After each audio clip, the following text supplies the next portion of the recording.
about to listen to the Dr. Daliah Show. Sassy, stimulating medical talk radio. Any medical advice Dr. Daliah Wax gives on her show should not be substituted for an actual visit to your medical provider. And now, here's Dr. Daliah.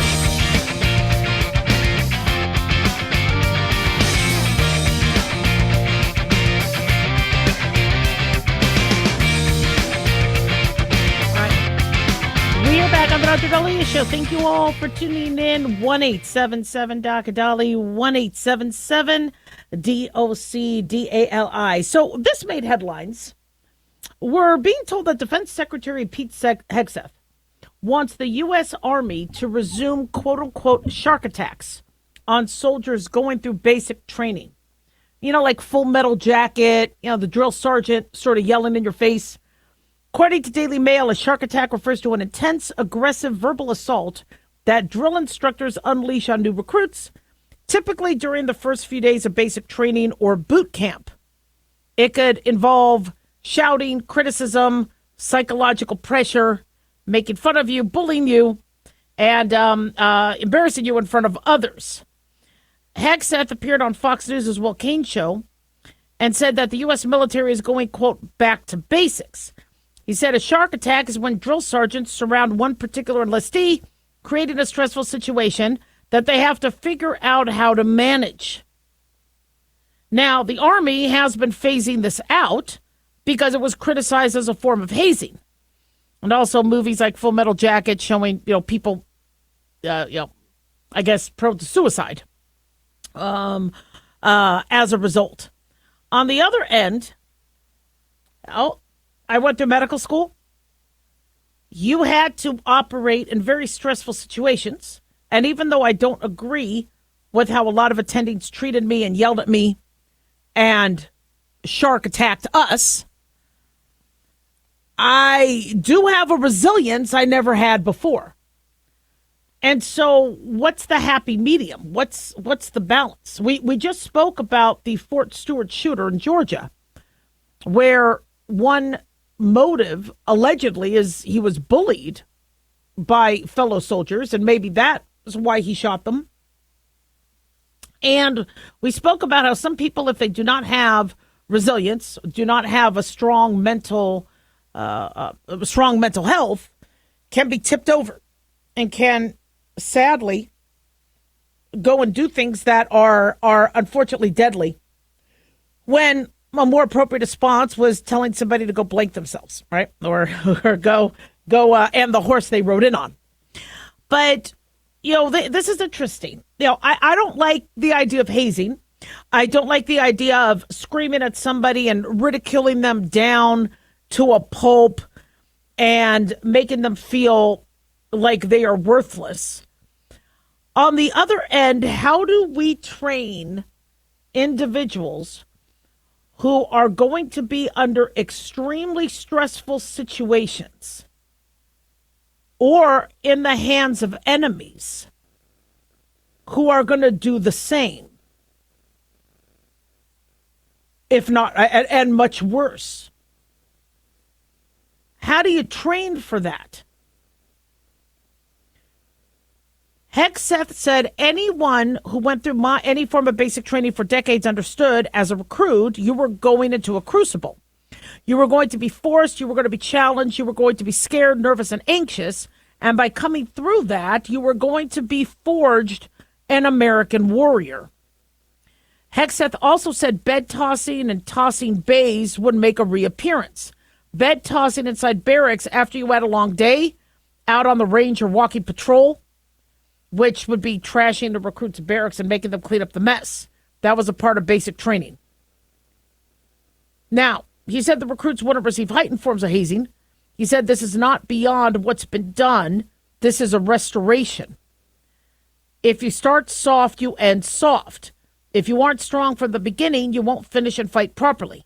I remember coming off a 36-hour shift, and I know I cannot compare what people go through in the military to medical school, but I come off a 36-hour shift, so I came to work, 2 days prior at 4 or 5 a.m., had to stay throughout that night all the way to the next day, and I was leaving at about 6 at night.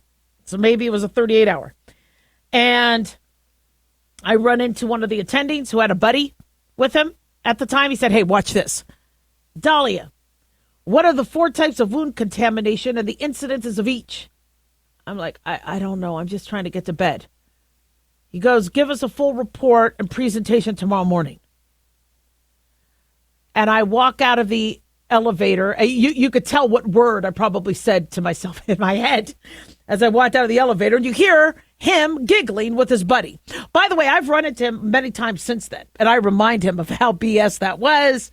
And he just still giggles. And I said, you're so lucky I couldn't whoop your butt back then. But that was how they, you're exhausted.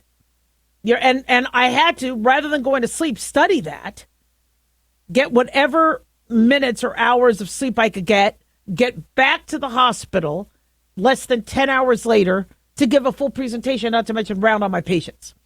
And so I don't think he did that to make me a better doctor. I think he did that to show off to his buddy. And so when there's secondary gain, when there's ulterior motives, my answer to that is hell no. But if there is a way to build a resilience in us so that little things don't scare us. Like I see people panic by some of the simplest things. I'm like, you've never, it's a tarantula. I've seen people run from bats and tarantulas, and I'm like, it's fine. It's how do you expose people to things that, yes, could hurt them, but you give them a sense of power. You give them a sense of, I can't use a better word than resilience. And so I don't want hazing. I don't want somebody, being bullied. I don't want somebody, being driven to the point of suicide. But if everything is, oh, please, oh, thank you. I don't think individuals are going to be ready for what we need to be ready out there. And it's a shame that we've kind of let ourselves go. And I'm not saying, we need to bring back what Pete Hegseth is saying that we need to do in the military, but, for us to endure a lot of life stressors, it looks like we as a society aren't handling that well because people, unfortunately, are killing or committing crimes. How do we build our resilience? 1-877 Doc Daliah.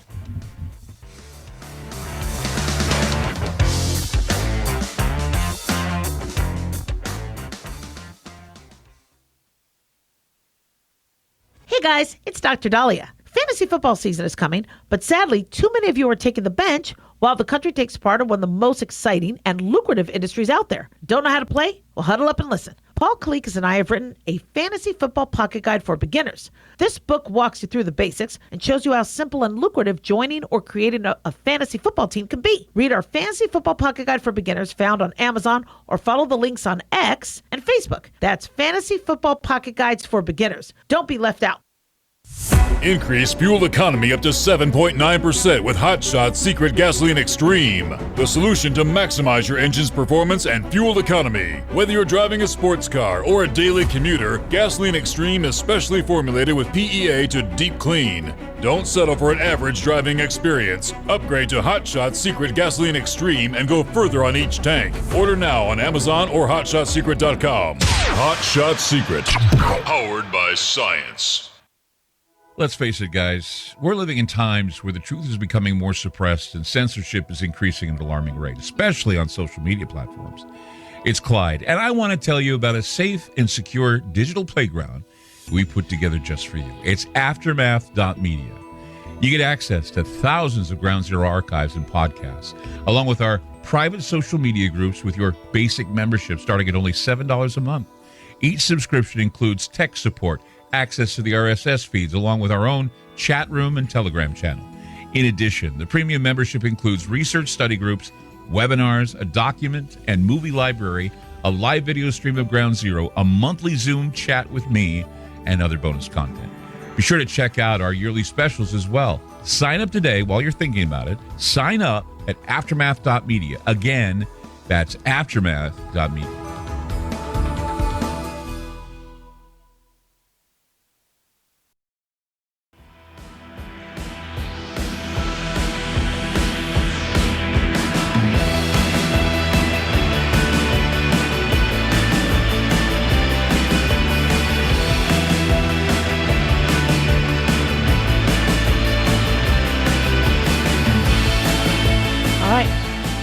are back on the Dr. Daliah Show. Thank you all for tuning in. 1-877-DOC-DALI, 1-877-DOCDALI. Big thanks to Talk Media Network for making the show happen. Big thanks to Daniel, our producer, and big thanks to y'all for tuning in. We really do appreciate it. Don't forget to follow us on Twitter or X at Dr. Daliah, Facebook, The Dr. Daliah Show, and on YouTube, click like and subscribe. So I act like I'm a tough guy, right? I don't get scared of things. I'm pretty tough to that. But, a wasp comes near me or a bee, I'll admit it. I'm out of there. See ya. I don't care if you're giving free food. I am out of this picnic. I am leaving the barbecue. I am going back to my car where it's safe until the assault of flying insects is gone. And, I've been stung by a bee, and I've seen what bee stings do to people. I've seen major anaphylaxis, some pretty dangerous reactions that people get. And so I'm very humbled by the insect population, and I know where I stand. I understand that I'm 5'6", and I am much bigger than one of these little insects. But I honestly, you want to come to my picnic table, it's all yours. So what are you supposed to do if a bee or wasp comes your way? I was stung by a bee the very first time, and it felt like a knife in my foot. I don't want to get stung again because I don't know if I'm allergic to bee stings. And if I'm allergic to bee stings, it's not the first one that gets you, but it could be the 2nd, the 3rd, the 18th, the 27th. So if I see a bee or I see a wasp, I don't want to bug, if you bug the bee, if you don't bug the bee won't bug you. My fear with that is, what if the bee is very highly sensitive? Very woke, easily offended, and anything I say will trigger it. So there's an article by Daily Mail saying what a scientist says you should do if a wasp or bee crashes your picnic. They say the first thing that you shouldn't do is run away. Now, I run while covering my head and neck, taking cover. The bee run. I could always tell what a person is running from based on how they cower. And the bee run, like there's a bee, it's a much different look, right? And so they say don't do that. Don't run from the bee. They also say don't wave your arms and try and scare it. You see, it's interesting because depending on the predator, if there's a bear, you're supposed to go, ah! You're supposed to make yourself look bigger and try to, say, look, I'm big too. Although I might play dead. Bears, it depends on the bear, what you should do. Can't outrun a bear. You can't outswim a shark. If it's a shark, you need to hit its nose or its gills. Hopefully you have a knife on you if a shark comes after you. But if it's a bee, I can't hit it. I can't yell at it. They say the worst thing to do is flap and shout and act like a predator. Because a wasp will then go into attack mode. They say to keep your mouth closed. That's always tough for me. Keep your mouth closed and avoid breathing heavily to minimize the release of carbon dioxide. They say carbon dioxide is how wasps pick up that you could be a predator. Well, many of us are breathing. I mean, we all breathe out carbon dioxide. So so don't breathe. They say keep your mouth closed. Okay, well, if a wasp is around me, my going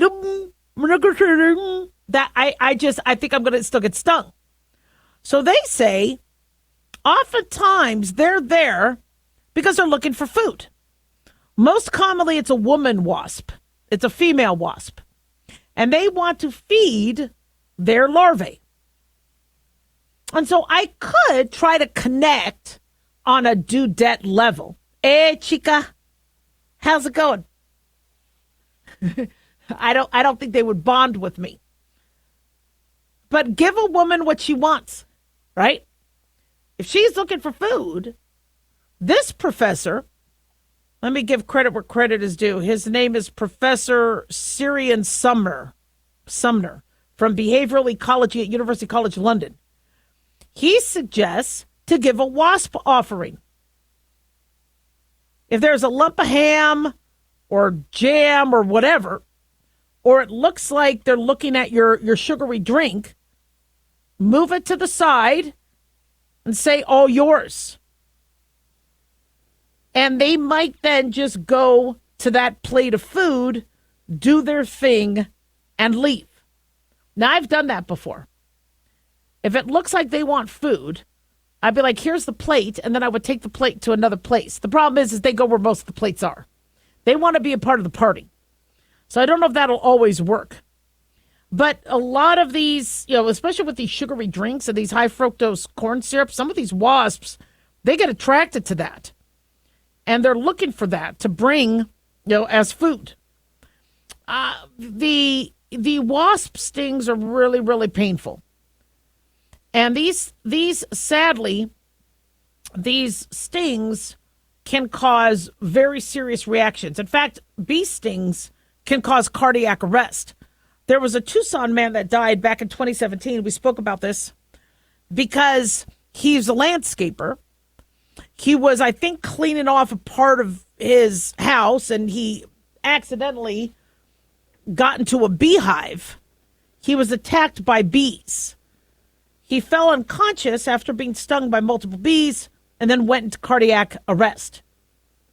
The bee stings or the wasp stings can cause such allergic reactions that you end up having respiratory difficulty, the linings of the lungs constrict, and it could also affect the heart. In 2016, a man from India died of cardiac arrest 3 weeks after being stung by 50 bees. Even though all the stingers were removed from him, he suffered from Kunis syndrome. Kunis syndrome is an exaggerated histamine release that affects blood vessels. They constrict abnormally, and then it could cause coronary vasospasm. With coronary artery vasospasm, the heart can stop. And then if heart muscle doesn't get enough blood, you can have a heart attack. Cardiac arrest happens when the heart stops beating due to a heart attack or electrical abnormality. Now, this Kunis syndrome was described back in 1991 by researchers Kunis and Zavras as acute coronary syndrome caused by an allergic or hypersensitivity reaction. What happens is you have mast cells. These release inflammatory mediators like histamine, and that happens after you are exposed to an allergen or foreign body. The mast cells want this histamine to produce this reaction to cause you to cough, sneeze it out. But in Kunis syndrome, the mediators could cause a variety of cardiac events that can cause the vasospasm, clot formation, heart attack, etc. So other things could cause Kunis syndrome, but sadly, we've seen it in bee stings, and I think there was another recent case. So if you get stung by a bee or wasp, the first thing we recommend you do is to wash it off. Don't try to go and kill and chase after the wasp, because a wasp can sting multiple times. It's not like a bee where one stinger and they're done. And these wasp stings, they might not hurt at first, and then later it could get very strong, swell, red. And so the first thing we recommend is you wash it off. Then, if at all you think you're going to be allergic to it, just go in and get seen. Don't wait for your lips to swell, your tongue to swell, you to stop breathing. If you think you have a bee sting or wasp sting allergy, right, and you don't have epinephrine at home for that reason, you get yourself to an urgent care or ER. If you are in full anaphylaxis, call 911. If you've been stung in the mouth, nose, throat, you got to seek medical attention. Now, after you wash the area, one thing that I also think helps is applying like a cold pack. I don't like necessarily using ice because people frostbite their skin. But sometimes if you produce a cold pack, what that does is it vasoconstricts, and then the venom doesn't get that much of a chance to dissipate and go throughout the body. And so icing it for intervals of 10 minutes off and on for the next hour or two could work. If it's a minor sting, sometimes anti-inflammatories or antihistamines can work. But if you have tightness in the throat or chest, a tickling in the throat, you're coughing, wheezing, dizzy, you're sweating, nausea, vomiting, getting hives, get yourself seen right away. 1-877 Doc Daliah.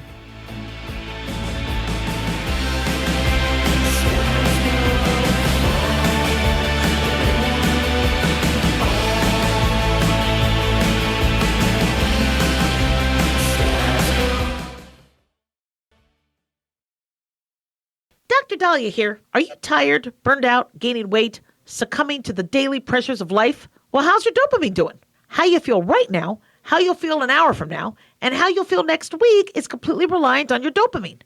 Our daily motivation and willingness to push through challenges depends on the intricate chemical process dopamine provides. Christian Kalikas and I created Deploying Dopamine, a book that tells you what dopamine is, when it dysfunctions, and how to successfully deploy it when needed. Find Deploying Dopamine on Amazon today. Check it out.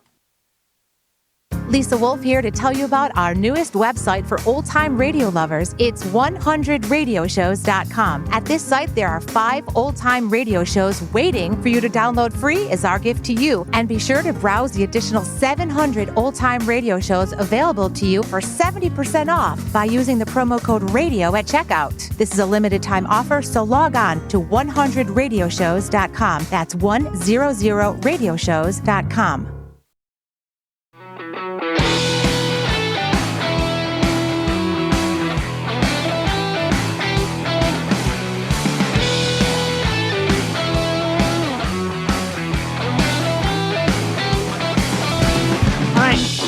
We are back on the Dr. Daliah Show. Thank you all for tuning in. 1-877-Dr. 1-877-DOC-DALI. So this is an interesting message I got. This was on Facebook. One of our listeners is Italian. And he said that growing up, he couldn't stand the stereotypes that people would, or the anti-Semitism towards the discrimination and the bias towards Italians, as to the Godfather movies and the Hollywood's depiction of all these, movies with Joe Pesci and Robert De Niro, and he's always a gangster. And he asked me, when I have faced discrimination or anti-Semitism or misogyny, how did I deal with it? And, it's really interesting because I don't think I dealt with it in a manner that I would, teach, that's teachable. A lot of times I just kind of took it. I mean, when I was in training and there was some anti-woman bias and some very blatant sexism, I just brushed it off. I was not in a position to tell somebody who was in a position of power that could get me kicked out of medical school. I was just not in a position to fight it. And so I cannot sit here and say, I kicked their butt, I told them off. I'm not going to lie to you guys. I took it. In some cases, when there was anti-Semitism, it depends on the situation. Remember, I had a patient that came to me, and she said, Doctor, I am so glad I found you because I'm so sick of Jewish doctors. And I'm like, I'm looking at her. And all I said is, I'm Jewish. And she started to stutter and panic. I go, it's okay. It's okay. Let me help you. What can I do for you? How can I help you? So I helped her. We got through. And I mean, see, it's funny. I don't look at her as being a Nazi. I look at her as being stupid. When somebody's stupid, I could deal with them. I could feel sorry for them. I could empathize with them. Just like when I had that patient in the ER that had a big swastika tattooed on his chest. All right. The guy's an idiot. The guy's has been misled. Maybe somebody forced him to put the tattoo on him. It's not my job to judge. And it's God's job to judge. My job is to save everybody's life. And I did. And so I've seen anti-Semitism a lot. If it's a friend making a stupid joke, Okay. Remember, I kind of was, I don't want to say I grew up in the 90s. I grew up in the 80s, but I was a young adult in the 90s. And so people were the opposite of politically correct back then. And so our friends would, kind of make fun of each other and bring up our, shall we say, uniqueness based on, if somebody was Irish, their Irish heritage would be addressed as it pertained to where we were going to go and drink. In terms of I don't want to go into the different stereotypes or the things that were said. And if somebody was, to me, blatant, wrong, I would correct them. I could say, that's not true. And that's a stupid thing to say. So I would go to educating. Now, you can't educate all idiots. And there's a lot of idiots out there. If somebody wants to hate, they're going to hate. But for me, when I would face or hear that, I thought that it was a teaching moment. I don't want to look insulted. I understand a lot of people are saying jokes. I understand that a lot of people don't know what the hell they're saying. But on the other end, if I could say, that's not true. This did happen. I ran into somebody who kind of, I would perceive as a Holocaust denier. And all I had to say is, then where's my family? Because I lost most of them. And I sincerely doubt they are in on some massive conspiracy. They're dead.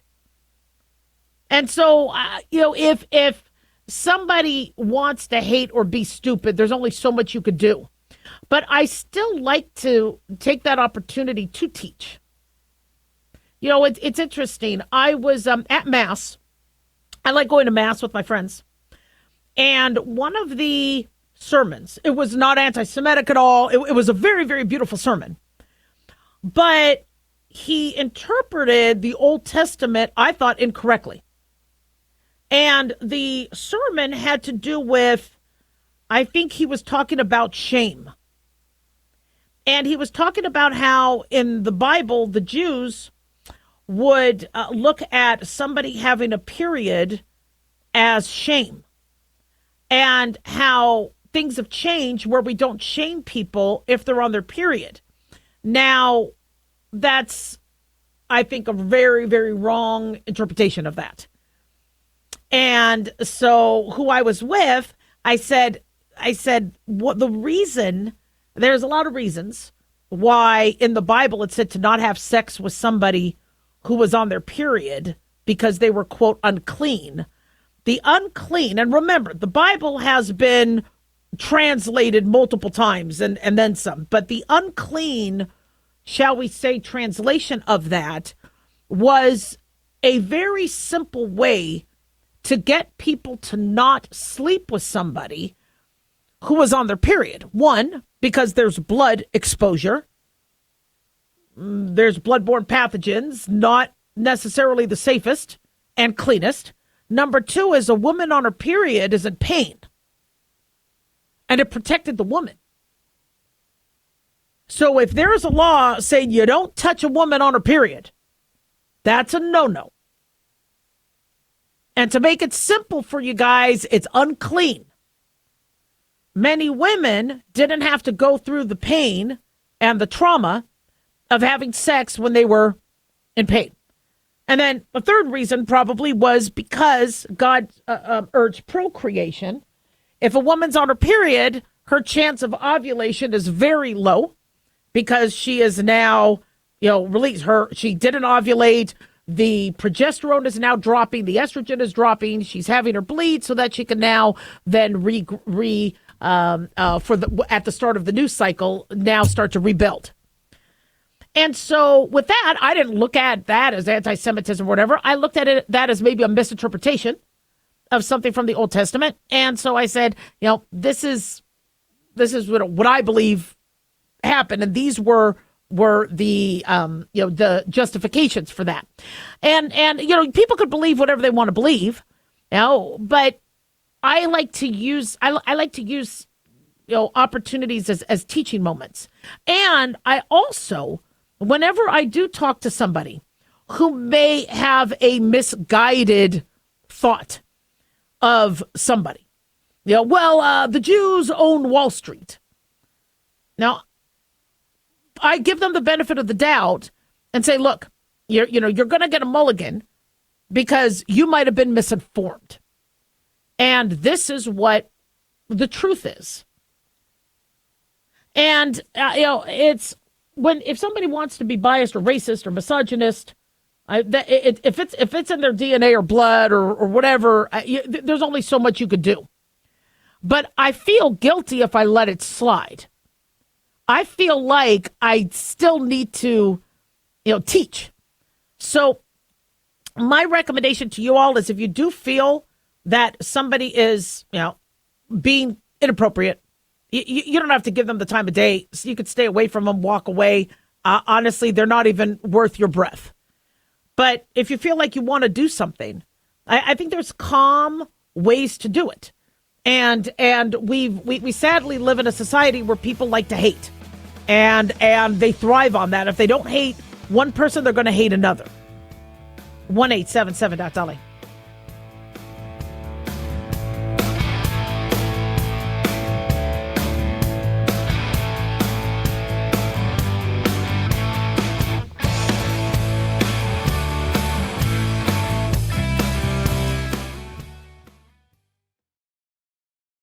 Carl Amari here to tell you about our newest website for old-time radio lovers. It's 100radioshows.com. At this site, there are 5 old-time radio shows waiting for you to download free as our gift to you, and be sure to browse the additional 700 old-time radio shows available to you for 70% off by using the promo code RADIO at checkout. This is a limited-time offer, so log on to 100radioshows.com. That's 100radioshows.com. Have you ever thought you'd like to buy and sell houses but didn't know how or where to get the money? My name is Ron LeGrand, and over the past 40 years, I've bought over 3,000 houses without using my money or credit and taught thousands to do the same. Today, even in a virtual environment, we buy nice houses in nice neighborhoods using no banks, realtors, contractors, or other costly entanglements, and build huge cash flow and wealth without the hassle of tenants, all without credit and little or no money. You don't need a license or experience, and I'll show you exactly how it's done. Text FREE to 99799, and I'll send you my free training. I promise you I'll change the way you think about real estate and open the door to a new lifestyle that doesn't involve risk or rehabs and can quickly replace your current income. Text FREE to 99799, and let me show you how to take your life back and build cash flow and wealth from your home. That's FREE to 99799. Again, FREE to 99799. Hi guys, Dr. Daliah here. Addictions can sneak up on us and come in many forms, whether it's drugs, alcohol, sex, video games, porn, or something less obvious such as food, internet, or shopping. Addiction can seem innocent at first and then evolve into an insurmountable evil. In our book, Addiction Basics, Caitlin Kalikas and I dive into the common addictions and provide tips for identifying and preventing these before they sneak in and take over our lives. Addiction Basics can be found on Amazon or my website, drdaliah.com. Check it out.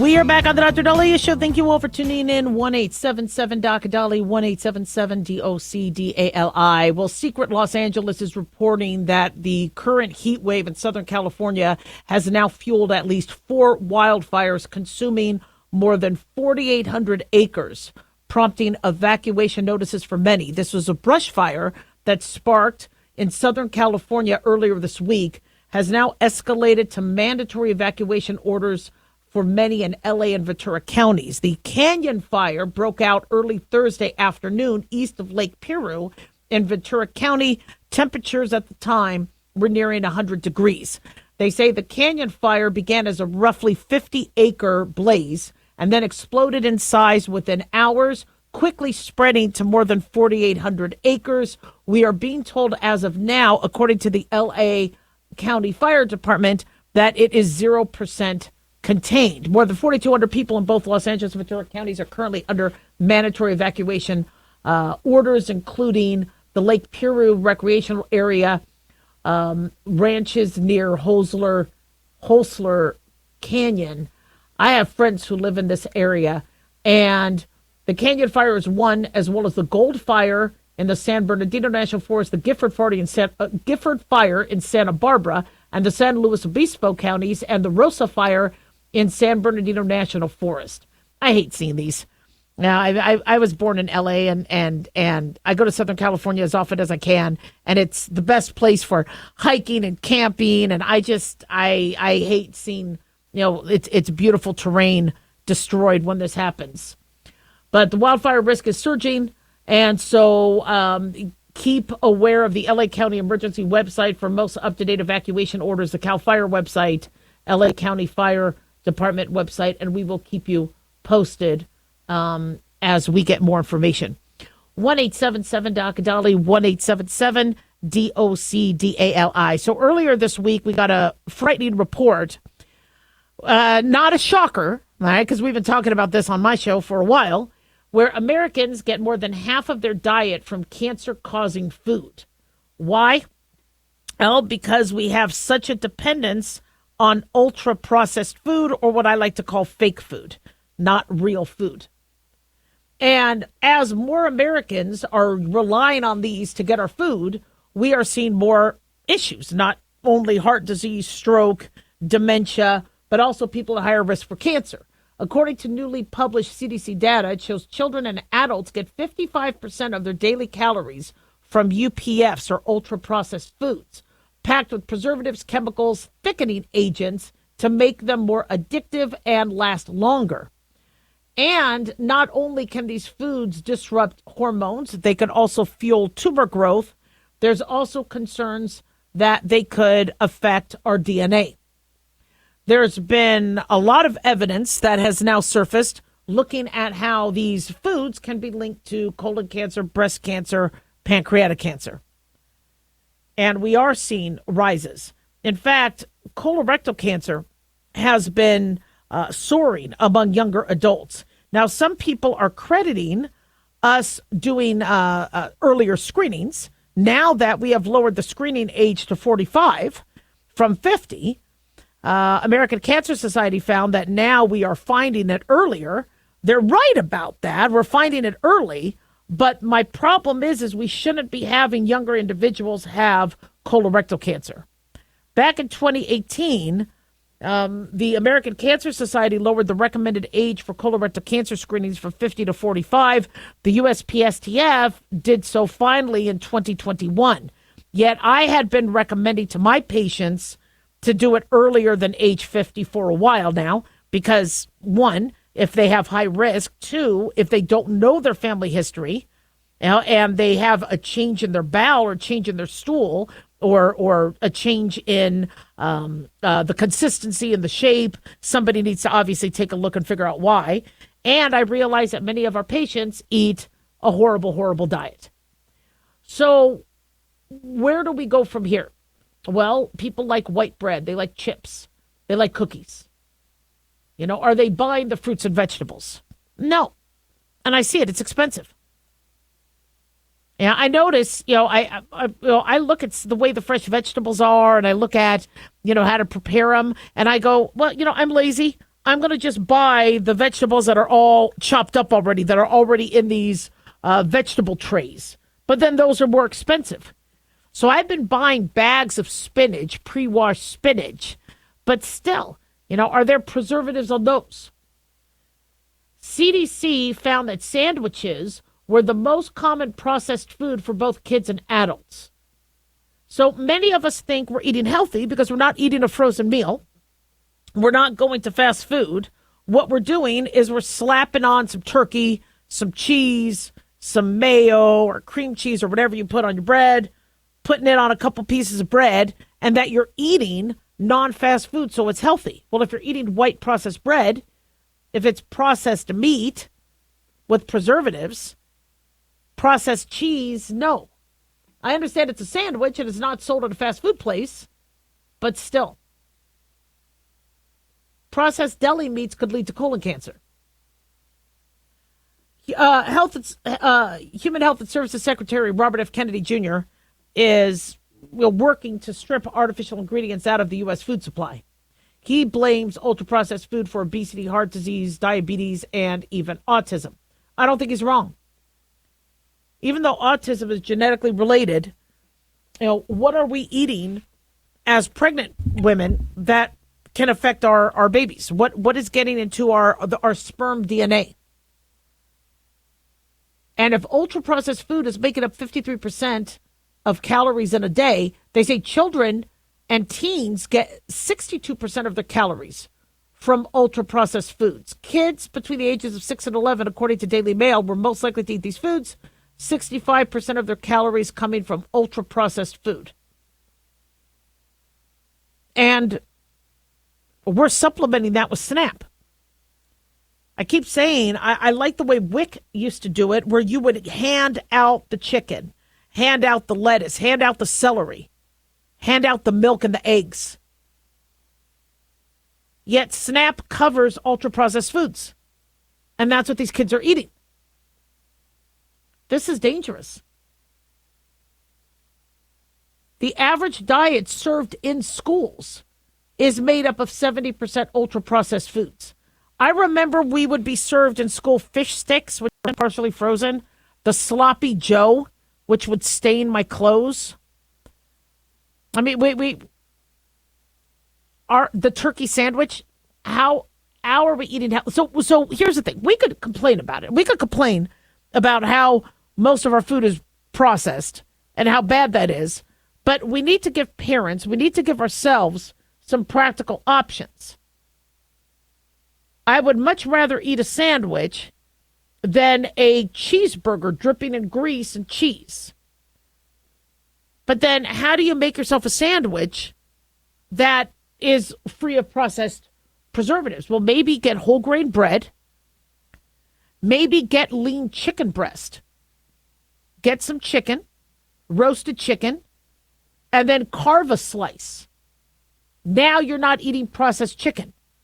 Same thing, cook up a turkey, freeze the meat for days or weeks on end, and then use that turkey meat from that fresh turkey you cooked, well, maybe not fresh, but turkey that you cooked, fresh frozen, whatever, and then use that. Look at the ingredients. Look at the salt levels. Look at the chemicals that are in there. If you don't have to add cheese to everything you eat, don't. If you really want to get your dairy, find more natural forms of it. And try to eat more salads and vegetables. 1-877-DOC-DALIAH. Don't go away.